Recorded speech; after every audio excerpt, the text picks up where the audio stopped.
The USA is gearing up for its sixth straight World Cup Finals appearance, and there's no time like the present to get an update on the preparations.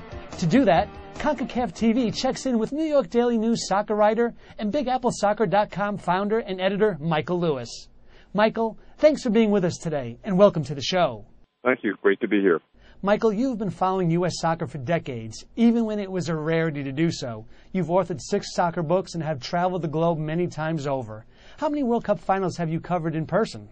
I've been to actually one more World Cup than the United States national team has, at least it's the modern incarnation of it. I've been to 6 of them, including starting out at Mexico '86.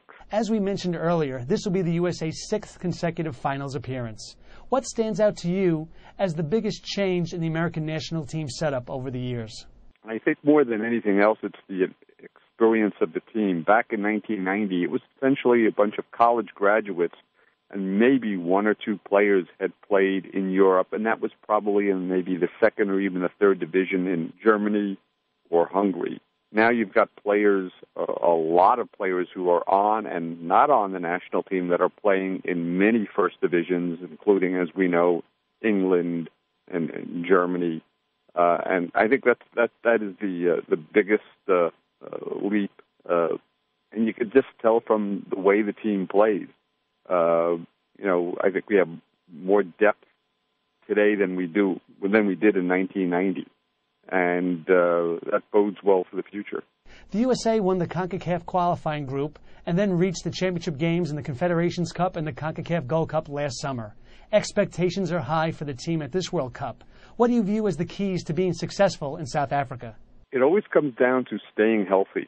And it's not just Landon Donovan, which if Landon Donovan does get injured for part of the World Cup, that will definitely not help the U.S.'s chances. But it's not just him. It's the core players. Even though the U.S. has better depth than it has had in the past, they really can't afford to lose players such as Oguchi Onyewu and Charlie Davies. And those are 2 players who are trying to come back for the World Cup. And next thing is, I think, peaking at the right time.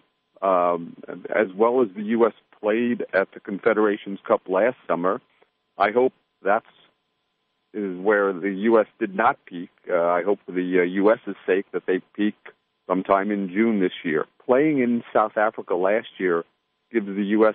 A slight advantage. They know the terrain. They know what to expect. They've played in the stadiums that they're scheduled to play in the opening round, and I think that's going to give them a bit of a leg up over their opponents in the opening round.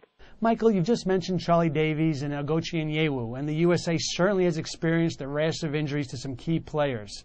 I want to get more specific with you, and I'm going to give you some names and ask for their World Cup status. First, we'll start off with Charlie Davies of Sochaux in France. He's returning slowly but surely. He says that he's going to be back by June. I think just to play soccer again at the same high level that he was playing will be considered an accomplishment.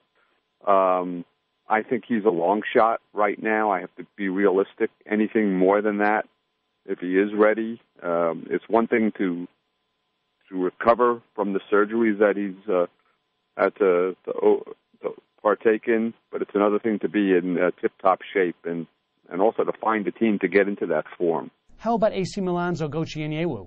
I think he has a better chance of getting back because we're talking about one injury that he could worry about, and from what I've last heard, that he's pretty close to being ready to start training again.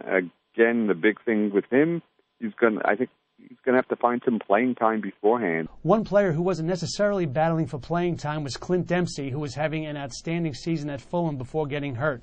Will he be ready for the World Cup?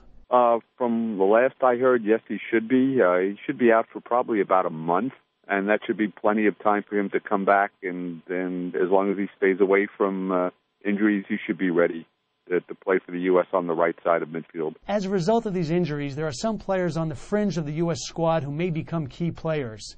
What are your thoughts on Stuart Holden of Bolton Wanderers? It's funny you mentioned that because when you said on the fringe of the squad, that was the first player I thought about. I think he's an up-and-coming player. I think if he's not ready now to do it. I think in the future he'll push Dempsey for the starting right midfield spot. I think he'd be good coming off the bench, but the key to him, and it's not just to him, but it's all the players. Once a U.S. player goes over to Europe, they've got to start. They've got to play regularly. And, you know, he doesn't have much time between now and the beginning of the World Cup to establish himself. How about Robbie Rogers of Columbus Crew?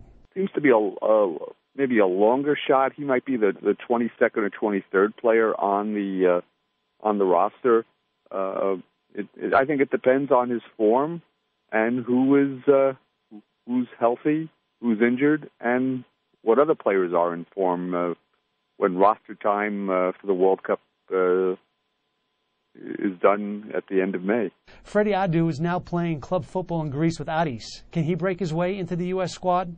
Freddie who? That's hard. That's not nice to say, but yeah, he's starting to maybe get a little playing time. I know he had some frustrating experiences in MLS, and he wanted to spread his wings and play in Europe. And he was with Benfica, and he's been loaned out to a number of teams. You know, you have to put him in the disappointment category because he just hasn't lived up to the hype that he had early on, and he's still young, but again, it just comes down to playing time. I just don't see him playing in this World Cup. It's funny, for the U.S. under-23 team, he did play well. The USA plays its second friendly of 2010 in Tampa against El Salvador on February 24th. How is Bob Bradley looking at this game? Obviously, he won't have many of his first-team players there.